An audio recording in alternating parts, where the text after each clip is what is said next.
The news you can count on. Mayport to Ponte Vedra Beach. The Island Times News Update begins right now. Here's Tom Patton. Welcome to the Island Times News Update. I'm Tom Patton. The search for a city attorney in Atlantic Beach took an unexpected turn Tuesday night when Patrick Krichowski, an attorney with the law firm Gray Robinson, and the city attorney in Neptune Beach, abruptly withdrew his name from consideration. Krichowski and Brenna Durden of the law firm Lewis, Longman & Walker were the two finalists for the position, and both made in-depth presentations to the Atlantic Beach Commission at a special meeting Tuesday night. They then answered extensive questions from the commission. Some of the questions centered on whether Krichowski, a resident of Atlantic Beach, would have a potential conflict of interest serving as the city attorney in both cities. Krichowski said while that was possible, there was no inherent conflict in representing both cities. Do I think there's a de facto conflict because they share a border? No. And the people that I have talked to in Tallahassee, within my firm, other colleagues outside of my firm, agree with that. Is there a de facto conflict because we share a border at Atlantic Boulevard? No. Could there be a conflict in the future? Without question. Krichowski added that Neptune Beach officials had no problem with him seeking Atlantic Beach as a client. He said that in the event of a situation where there was a legal dispute between the two cities, he would step back from both, and other attorneys from the firm would handle the dispute. After the commission had finished questioning the two candidates, a motion was made by Commissioner John Stinson to open negotiations with Gray Robinson and Krichowski for the position. It was seconded by Mayor Reeves. The two on the commission most concerned about a potential conflict of interest were Mitch Harding and Jimmy Hill, who was adamantly opposed to hiring Krichowski as the city attorney. But the potential conflict of interest was not the only objection Hill had to Krichowski.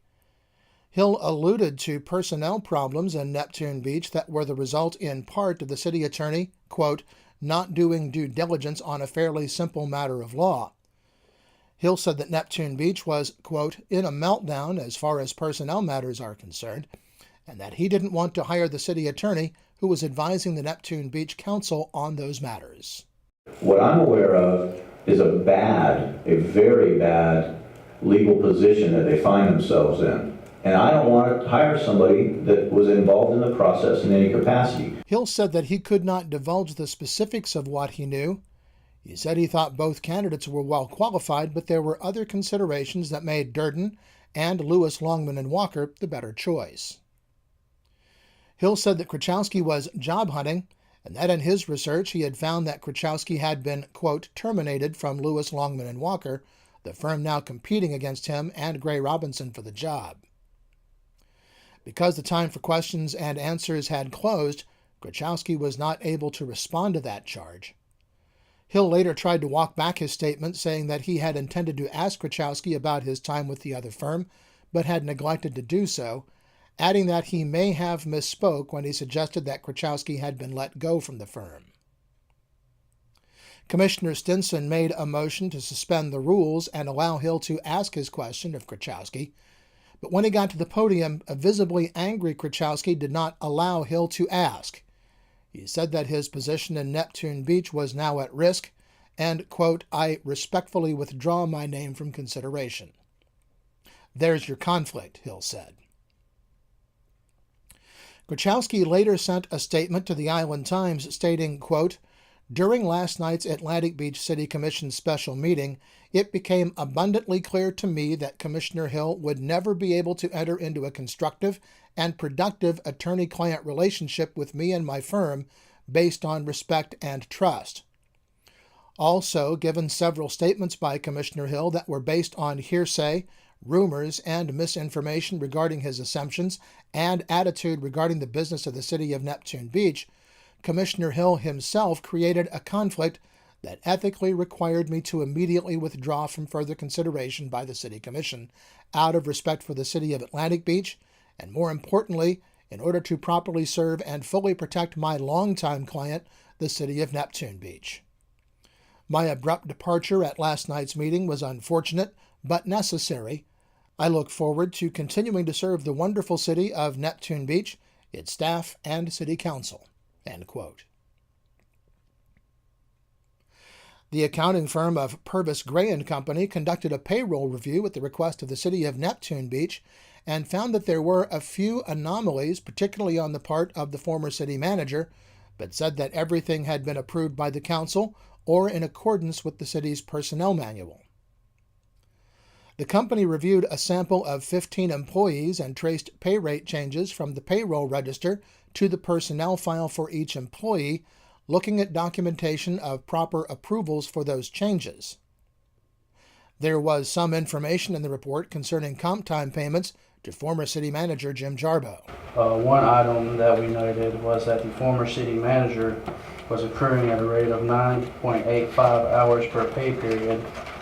Per review of the former city manager's contract, it states that the employee shall accrue and have credit to his personal account personal leave at the same rate as is accrued by a general employee's employer with 10 to 15 years of continual full-time service.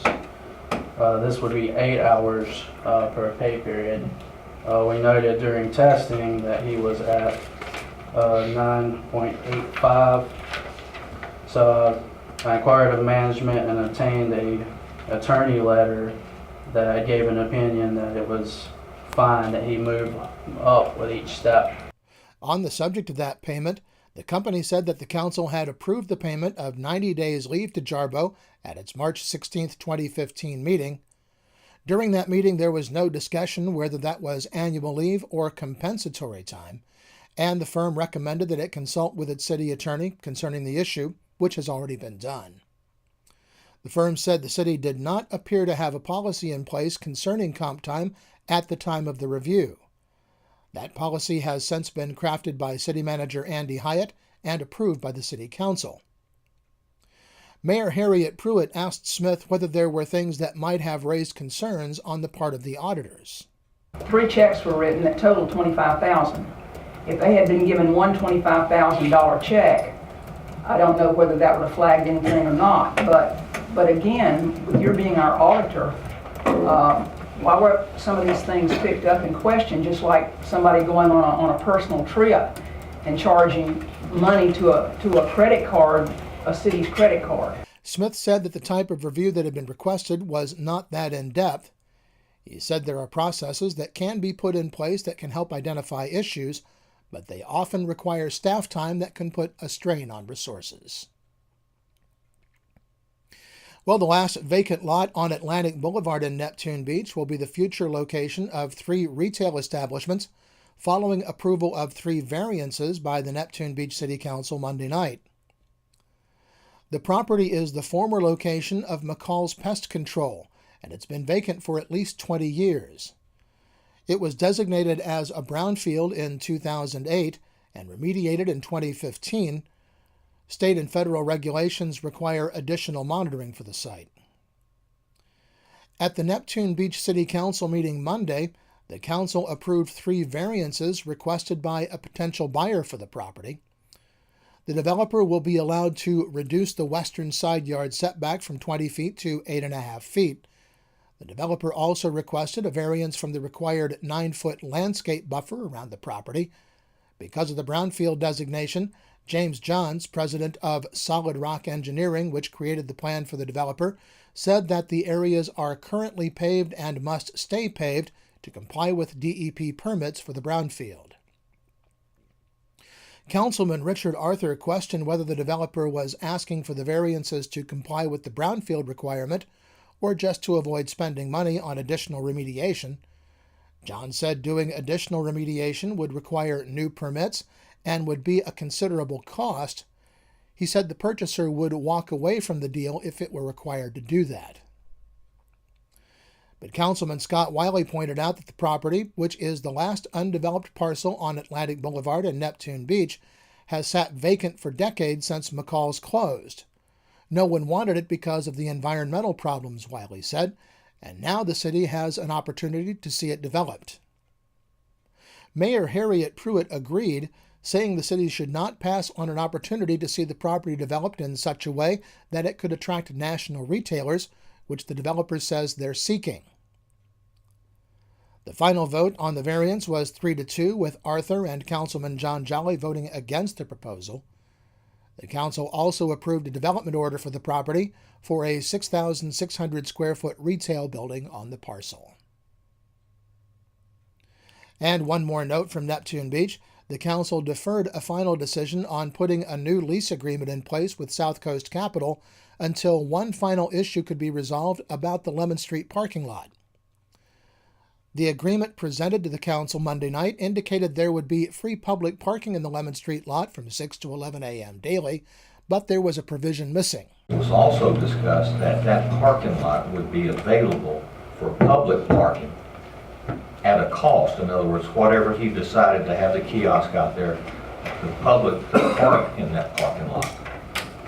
This agreement, just like we said earlier, to make sure everything is here and understood. This agreement doesn't say that.